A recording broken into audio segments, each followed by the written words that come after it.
Jai Hind students. Today we are going to start with the first chapter of biology, that is life process. I think we had already discussed about the notes. I have given you notes to write it down and hope most of you have gone through that. Most of you have submitted your sheets also, shown your notes also, whatever you had written, that was right. But now let us begin with the topic, introduction of the chapter, that is your life process. This is of your biology section of science. So let me tell you first one thing, that this chapter is quite big, so we will go through with small topics so that we can cover each and every section in a detailed way. Okay, so the first chapter is your life process. First let's start with the what your chapter is saying about.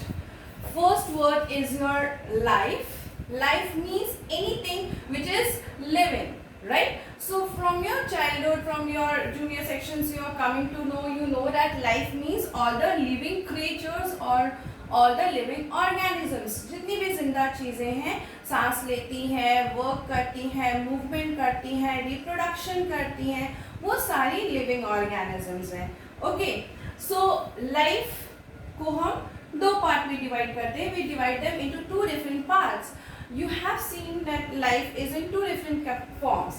One is your planty or your plant kingdom, and another one is your animalia or the animal. This you had studied in your class 9. So we have to just see that only. So life जिसे हम दो form में देखते हैं, एक plants के form में और एक एनिमल्स के फॉर्म में. They both show that they are the living. How they show or how you can categorize that they are living organisms, we will discuss it. Okay, second word of this chapter is process. Process means कैसे वो अपना life का existence करते हैं. किसी भी काम को करने का या किसी भी एक चीज को करने का एक तरीका होता है, right? So for example, if you are asked to prepare a tea, आपको चाय बनाने के लिए कहा जाएगा, तो आपके पास एक प्रॉपर फॉर्मूला है, आपको एक पैटर्न पता है कि आपको पानी लेना है, यूटेंसिल लेना है, you have to take milk, you have to take sugar, you have to take tea, right? So in a process you go through making your tea, fine. Same way, our life is also having a process to keep it in the existence. हम सबको जिंदा रहने के लिए हमारी body में कुछ functions होते हैं, कुछ स्पेशलाइज्ड कैरेक्टर्स होते हैं जो कि डिफाइन करते हैं कि हम लिविंग हैं. सेम वे प्लांट्स में भी ऐसा ही होता है. प्लांट्स के भी कुछ स्पेशल फीचर्स हैं, कैरेक्टर्स हैं जो ये बताते हैं कि वो लिविंग है. Okay, so your chapter is saying about the process or about the way of living organisms, how they survive or how they work. Here we are not going to talk about any non-living things. Okay, so just living. So अभी एक word I had used that we are not going to discuss about the living or non-living. So अगर हम life की बात कर रहे हैं, living की बात कर रहे हैं, तो नॉन लिविंग भी एक अनदर वर्ड है जो हमारे माइंड में आएगा. So let us first differentiate that what is living and what is non living. So this is your living and this is non living. अब आप अगर याद करोगे आपके प्रीवियस क्लासेस का, तो आपने ये पढ़ा हुआ है कि जितने भी लिविंग ऑर्गेनिजम्स हैं वो मूवमेंट शो करते हैं, राइट? यानी कि वो चलते हैं, मूव करते हैं, अपना लोकेशन करते हैं, लोकोमोशन करते हैं, अपनी प्लेस को, लोकेशन को चेंज करते हैं, है ना?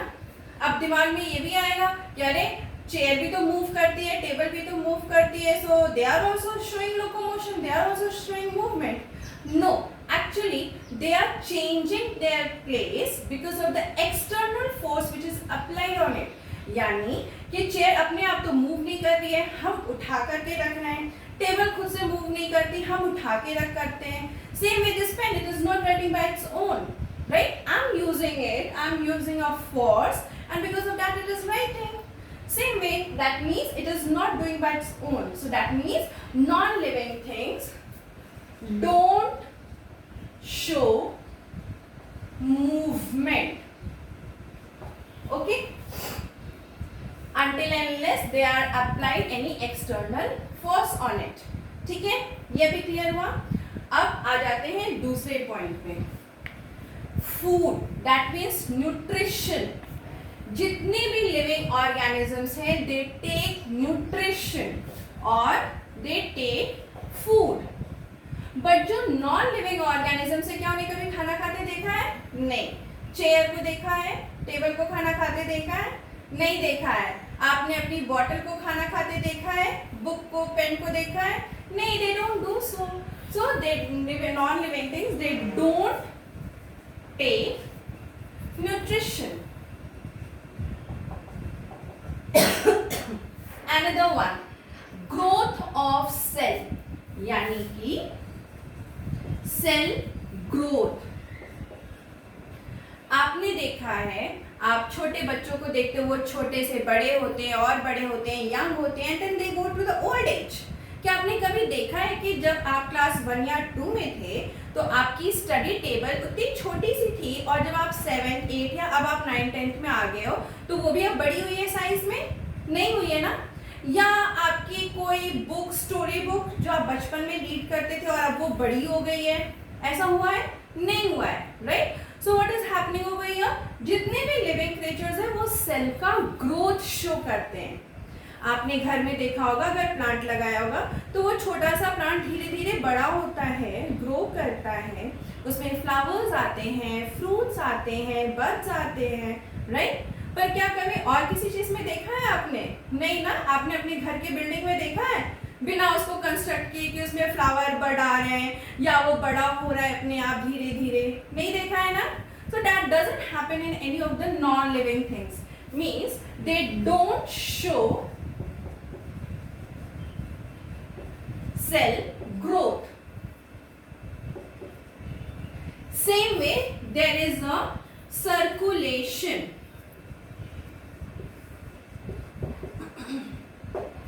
Circulation means movement. आपका हाथ कभी कट जाए तो आप देखते हो कि ब्लड आ रहा है, so blood is moving there, वो सर्कुलेट हो रहा है. That is your circulation and transportation. आप खाना खाते हो, आपने तो रोटी करने वाला आपके बकल कैविटी आपके माउथ में रखा, but what has happened? Through your oesophagus it went to your stomach, right. वो तो आपके पेट में मूव किया ना, स्टमक में मूव करके गया. So it is showing movement. क्या आपने देखा है कि आप अपने पेन के निप के पास एक रोटी करने वाला रख दो या थाली पे रख लो और वो धीरे धीरे वहां से फूड जो है उसके एज पोर्शन किनारे पे आ जाए? नहीं ना. नहीं होता है ऐसा, बिल्कुल भी नहीं होता. Not even your table. Table पे हम रख के खाना खाते हैं, पर क्या वो टेबल के माउथ में जाता है? Table doesn't having any mouth, right. So it doesn't show any circulation और ट्रांसपोर्टेशन.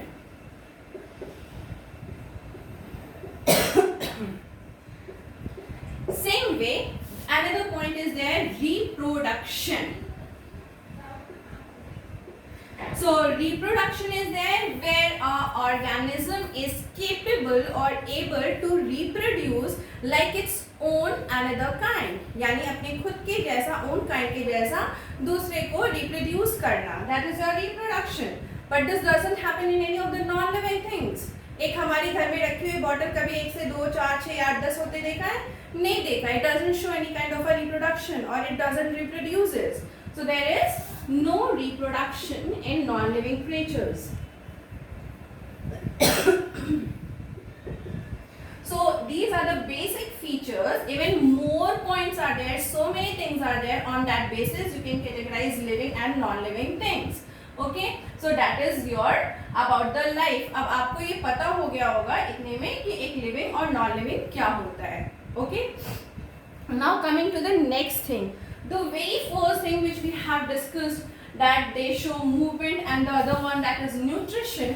किसी को भी सर्वाइव करने के लिए, लाइफ को एग्जिस्टेंस में रखने के लिए एनर्जी चाहिए होती है. एक दिन हम खाना नहीं खाते हैं, 2 दिन नहीं खाते हैं, we feel like so lazy, we are unable to wake up, we feel like अरे हमसे तो कुछ भी काम नहीं हो पा रहा है. सो लेजीनेस इज देयर, राइट. तो इस चीज़ को हम अवॉइड करते हैं कैसे? ये हमसे दूर कैसे होता है? जैसे ही हम खाते हैं we feel like oh so energetic, फटाक से उठते हैं और हम हमारे काम में लग जाते हैं. स्कूल से क्या है, बहुत भूख लगे, we feel so upset, we feel so anger, पर जैसे ही खाना खाए चलो थोड़ी एनर्जी आ गई, है ना. सो द सेम थिंग, हमें कुछ भी करने के लिए, कोई भी काम करने के लिए एनर्जी चाहिए. जितने भी एनिमेलियाज हैं, जितने भी प्लांटीज हैं, सारे प्लांट, सारे एनिमल, सबको काम करने के लिए एनर्जी चाहिए. Even your plants also, for flowering, for budding, for fruiting, for making cellular growth, for each and every purpose they need a nutrition. ठीक. So अब ये nutrition क्या है? Let us see that.